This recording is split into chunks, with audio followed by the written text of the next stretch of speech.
Kumusta mga chong? Uy, bumalik na yung boses, go! Pwede nang maging OA ulit. Kakarating namin ni Kuya. Kasi nga, bumili kami ng mga materials na gagamitin para sa letter kung puro hus. Ay, si OA. Kaso nakalimutan namin bilhan ng gamot si Ina. Kaya dyan na lang bibili sa malapit. Hawak na ng pamangkin ko tong styro. At nakikipaglaro siya dito sa kuya ko. Ang cute-cute, di ba? Sarap maging bata, patakbo-takbo lang. Umuwi muna ako sa bahay ni Lola. Sumalubong agad tong mga aso ko. Kaya nakipaglaro muna ako sa kanila. Andito rin pala yung pusa ko. Akala ko deads na siya. Uminom muna ako ng tubig. Sobrang init kasi at natutuyuan na yung lalamunan ko. Kaya dapat lagi rin kayo umiinom ng tubig, ha? Humiga muna ako kasi medyo napagod ako sa biyahe. Tapos bigla akong may nakitang magandang balita. Pumasa raw ako sa audition. Nag-audition kasi ako sa koral ng school namin. Akala ko hindi ako matatanggap. Pero ayun, sa kabutihang palad, natanggap ako. Kaso nagmukha akong babae sa pong. Kasi imbis na narsisa ang nailagay. Si OA. Pinakita ko nga kay Lola. At tuwang-tuwa na naman siya kahit di niya alam yun. Malaki man o maliit yung achievements, tuwang-tuwa talaga siya. Kahit nga nakakuha lang ako ng chichirya sa perya, tuwang-tuwa yan eh. Kanina sa biyahe, may sukli ako 200 pesos na buo. Kaya nilaglag ko muna sa alkansya. Bihira lang kasi ako makapaghulog ng 200 na buo. Feeling ko swerte rin kasi yun kasi color of the year. Color green. Ay, si OA. Lumabas muna ako kasi medyo mainit na sa loob. At nagpabili tayo ng soft drinks. Masarap kasi mag soft drinks kapag madalang lang. At syempre, celebration na rin kasi nakapasok tayo sa koral. Dumating na nga yung soft drink. Dinala ko na sa bahay ni Lola. Tuwang-tuwa na naman ang dalaga. Kasi makakatikim na naman ng bawal sa kanya. Ay, si OA. Binuksan ko na tong soft drinks. At kumuha na ako ng sakin. Sinabay ko na to sa pagkain ng tanghalian. Favorite ko pala ang ulam. Lagat na ang palaya. Inom muna tayo ng soft drinks bago kumain. Uy, baligtad. Wow, refreshing. Sobrang sarap din talaga magluto ng lagat na ang palaya ng lola ko. Hindi mapait kaya sobrang sarap. Yummy. Paniguradong mauubos ko na naman to. Ang rate natin dito ay 10/10. Nandito na ako ulit sa bahay nila Ina. Kasi umpisa na namin gawin tong letter kung puro hus. Pinangunahan na ni Kuya. Nagkakaligrabe na siya dito sa styrong malaki. At syempre, di mawawala tong mga panggulo na to. Grabe naman ginawang daanan tong styro. Ine-edit muna ni Kuya kung paano magiging pwesto ng mga letter na to sa simbahan. Tapos tumuloy na kami sa paggawa. Si Kuya muna ang gagawa ng calligraphy ngayon. At ako naman ang judge. Ako lang ang magsasabi kung pangit yung ginagawa ng Kuya ko o pangit si Kuya ko. Sisimulan ko na rin ng pagpintura. Pero kailangan natin nilalagyan. Pwede na itong pinaglagyan ng sampalo. Tinapon ko lang itong mga natirang asukal. Tapos pinaglagyan ko na siya ng pintura para makapag-umpisa na kami magpintura. Uy, si OA! Eto nga't nag-umpisa na kami magpintura. At nakaka-enjoy siyang gawin. O siguro nasanay na rin kami. Kasi palagi naman namin siya ginagawa. O diba? Ang ganda. Hindi na kami kumukuha ng gagawa kasi kaya naman namin gawin. Syempre, di mawawala ang supervisor namin. Kung ako judge, siya naman ang head judge. Katapos namin pininturahan itong mga letter. Syempre, kailangan naman siyang ikat. Sobrang satisfying pinapanood to. Pero sana ganyan kami kabilis sa totoong buhay. Pero yun, natapos na rin namin siya i-cutter. Dumating na rin tong isa naming kuya para tumulong. At pinipinturahan lang namin ng white na pintura yung color white. Para mapinturahan yung mga lagpas-lagpas na color blue. Ginabi na nga kami. At medyo napagod na rin kaya kailangan namin ng kape. Pinagtimpla kami ni Bunso ng kape. Kaya ayan, natanggal yung antok namin. Kape tayo, 5 times a day. Uy, si OA. Nung malapit nang matapos, inuumpisahan ko na iligpit tong mga kalat. At iniwan kasi namin tong makalat, baka palayasin na kami ng kuya ko. Matapos ang lahat, nagwalis na rin kami. Para wala ng snow sa loob ng bahay. Ang hirap walisin kasi lumilipad. Pero yun nga, natapos na rin. At eto na yung natapos namin ngayong araw. O diba, glitters na lang yung kulang. Ang ganda diba? O siya, dyan na muna kayo. Tuloy ang buhay. Bye-bye. Sheesh! Nay! Nagkita kami ni Aling Turing, bayaran mo na raw yung utang mo. Hayaan mo lang sila, anak. Lagi niya kasi sinasabi sa akin yun eh. Magkano ba utang mo doon? 2,000. Pero, makakabayad din tayo doon, no? May nag-order na sa akin ng halaman na to. Oh, magbenta ka ng halaman? Oo, para mabawasan naman yung utang natin kay Turing kahit konti lang. Okay, benta well. Ano ba yun? Ako na bahalang magbenta, Nay. Uy, si Kapitana. Mayaman yan, tapos mahilig sa halaman. Kapitana! Bebeng! Nagbabantay ka ba ng hardin niyo ngayon? Ay, opo, tapos nagbebenta na rin ako. Nagbebenta rin. Sipag mo naman. Sige. Ay, saglit lang po, Kapitana. Ito po, halaman. Bagay sa inyong kagandahan. Ito talaga. Pinubola mo na naman ako. Naku, hindi po. Alam niyo po ba yung special tong halaman na to? Kasi meron tong antioxidant, antihistamine, anti-inflammatory, antibiotic with glutathione and silymarin extract with ginkgo biloba E. At pwede niyo rin tong gamitin panggayuma sa asawa niyo para hindi na mangabit. Wow! Magkano ba yan? Naku, murang-mura lang, Kapitana. 2,000. 2,000? Ang kamahal naman. Ayaw niyo po? O sige, doon na lang sa kabit ni Kapitan. Ay, hindi. Sige, kukunin ko na. Thank you!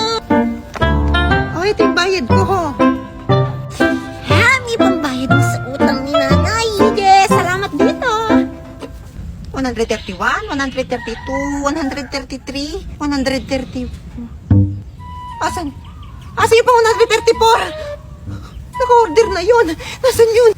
Bebeng! Duday! Ano ba yun, Nay?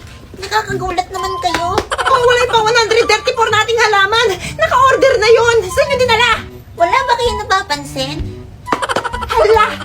Bagong cellphone! Saan mo ninakaw yan? Grabe ka naman, Nay. Anong ninakaw? Nanalo kaya ako? Nanalo? Nanalo saan? Eh, di doon sa link na nasa bio ko, pwede ka manalo ng cellphone doon. Hala, salamat. Nanalo ka. O, halika na. Bigay mo sa akin yan. Bebenta ko para makabayad tayo sa utang. Hala, anong ibebenta? Napanalunan ko to sa akin to, bahala ka dyan. Ah, Duday! Nasaan yun? 200 pesos pa naman yun. 200 pesos? Ang hina mo naman, Nay. Sa akin nga, kinuha yun 2,000. Ano? Bebeng! A few moments later. Turing. Turing kayo, kabayang turing. Ano yun, Mars? Pasensya ka na, ha? Hindi mo na ako makakabayad ng utang sa'yo ngayon. Ano? Ano kasi? Hala, di ba pinapunta mo dito si Bebeng kanina? Pinagbayad mo ng utang. Ayun, bayad ka naman na. Ikaw talaga. Ulyanin ka na, Mars, ha? Si Bebeng? 200 pesos? Ang hina mo naman, Nay. Sa akin nga, kinuha yun 2,000 eh. Maalala mo na. Okay ka na? Oo nga pala. Nalimutan ko agad. O siya, sige, Mars. O siya, sige. Pautang mo na ulit. Aray. Just one? Earphone? O 100K? Uy! Jackpot! Siyempre 100K! Bakit earphone? 100K pinili ko! Anong gagawin ko dito? Bahala na nga! Nay! Nay, nakabalik na ako! Uy na! Andiyan ka na pala! Balita ko, sumahod ka na raw ha! Opo, eto po, para sa inyo. Hanggang ngayon, paniwala pa rin tong batang to. Akala niya tunay ko siya anak. Hindi niya alam, mas mahal ko pa yung sweldo niya kaysa sa kanya. Anong sabi mo, Nay? Ha? Wala naman ako sinasabi ah! Sabi mo, hindi mo ako tunay na anak? At mas mahal mo pa yung sahod ko kaysa sa akin? Ayan, sige, sa inyo na. Paano niyo nalaman yun? Matagal na pala akong niloloko ni nanay. Ngayon ko lang nalaman na hindi ako tunay na anak. Uy, teka, bes! Tara, gala tayo sa mall. Magandang ideya, bes. Tara. Ayun, sasama siya. Magpapalibre lang naman ako ng malala. Yun naman yung dahilan kung bakit ko siya inaya eh. Hindi para damayin siya, kundi para ilibre Hindi na lang pala, bes. May pupuntahan pa ako. Teka lang, bes. Ano nangyari doon? Sayang, papalibre pa naman sana ako. Grabe kang earphone ka. Mapapakinabangan ka rin pala. Naririnig ko kung anong nasa isip nila. Kaya ngayon, lagi na kitang dadalhin. Yahay, bebeng! Napakagara namang tingnan ng batang are. Napaka-cute naman. Ako, si Aling Marites talaga. Di naman po. Hindi naman talaga. Akala mo cute ka talaga. Inuutulang kita para makautang ako sa'yo. Inuuto pala ah. Wag na po kayong uutang sa akin kahit kailan. Ate ka, bebeng! Paano niya nalamang inuuto ko siya? Saan ako makakautang ng pera nito? Grabe mga tao ngayon kaysa sama ng mga iniisip. Uy! Idol ko yun ah! Di ba TikToker yun? Papapicture ako! Idol, pwede po bang magpapicture? Ay, oo naman! Maliit na bagay. Ay, thank you po. Grabe, idol. Natutuwa ako nakita kita. Wow, ang dami niyo pong dala. Ano po yung cellphone na yan at saka appliances? Saan niyo po galing yan? Eto? Nabili ko lang dyan sa tindahan dyan. Wow, binili niyo po. Ang galing naman. Hindi ko naman talaga binili to. Kinlik ko lang at dinownload ko yung link na nasa bio ko at nanalo ako ng mga appliances at cellphone na to. Sige, alis na ako ha.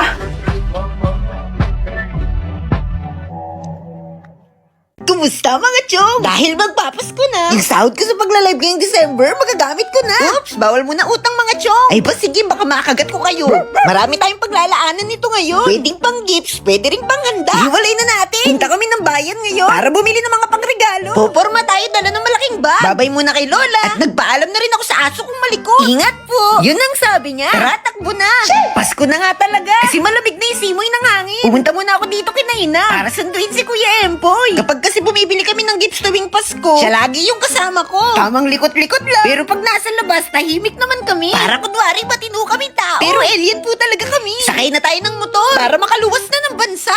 Easy OA. Ito na, lumilipad na kami. Dumaan sa puro bukid. At dumaan din sa kalsada. Malapit na matapos tong flight. Ito na, nakarating na rin sa wakas. Grabe, ang ganda dito. Walang ganito sa Pinas, feeling ko. Alo, dito muna kami mamimili ng mga gifts. Dito sa bargain. Sayang di namin kasama si Ina. Pagkasama kasi namin siya, nalulugi yung mga nagtitinda. Malakas tumawad eh. Kaso yun naman yung wala sa powers namin. Hindi kami makatawa. Tamang lakad-lakad at tingin-tingin muna. Ito nga si Kuya Empoy, pinapili ko na kung anong gusto niya. O, di ba hindi na-surprise yung gift ko sa kanya? Puno na yung malaki kong bag. Balik muna tayo para tumambay. Iisipin ko pa kung ano yung mga bibilhin. Nga pala, malapit na rin magpiesta dito. Kaya happy birthday po. Magmimerienda muna kami kasi nagutom ang mga tao na to. Pagkatapos bumili, syempre tatambay muna kami para kumain. O, di ba ganda ng part? Kaso yung binili namin siomay walang stick. Kaya pinaraanan na lang. Kumuha si Kuya Empoy na pwede maging stick sa puno na to. Para makain namin tong siomay. Tuhugin na ang milk tea. Ay, shake pala yan. Kainin na rin natin tong fries. Timplahan na rin natin tong mga siomay. Saktong-sakto, wala pa akong kain ng tanghali. At effective nga gawing stick tong galing sa puno. Kain na po tayo. Ay, yummy. Siyempre, habang kumakain, nagchichismisan din. At iniisip na kung ano pa yung mga bibilhin. Yari na nga kami magbiryenda. Kaya itapon na tong mga basura. Punta na kami sa next namin pupuntahan. Sumakay na ulit ng eroplano.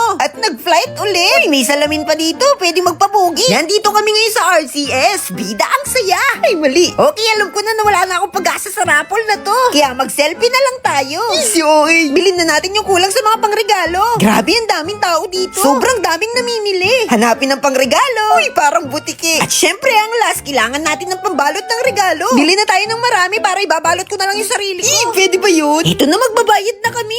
Ang haba rin ng pila. Yung natapos na, syempre, babalik na kami ng Pilipinas. Grabe, nakakapagod tong biyahe. Bilisan na natin umuwi at magbabalot pa tayo ng mga regalo. Ito na nga, sa wakas, nakarating na rin kami sa Pilipinas. Miss ko na mga anak ko. Si OA. Karating dito sa bahay. Nag-assemble kami ng electric pan. Nabunod kasi si Lola sa rapol. Sana all swerte sa rapol. Nga pala, magbalot na tayo ng gift. Aminin nyo, kapag Pasko, ang sarap nakakatanggap ng gift. At masarap din nakakapagbigay. Kayo, anong gusto nyong gift ngayong Pasko? Comment nyo nga. Yung sa akin kasi parang every month nakakatanggap ako ng gift. Pwede all. 10K to 50K, pwede tayong kumita. Kung gusto nyo rin subukan, sundan nyo lang itong mga steps. 3 easy step lang. Click mo lang yung link to nasa bio ko. Pindutin yung 3 dots. Tapos, open in browser. Tapos, pwede nyo nang i-download yung app. Next step, pwede ka nang gumawa ng account at i-connect sa Facebook, mobile number, o sa yung Gmail account. Next step, pwede ka nang mag-live ng 1 to 2 hours every day. Kung gusto nyo ng agency, lalagay ko sa comment section yung agency namin. Go na!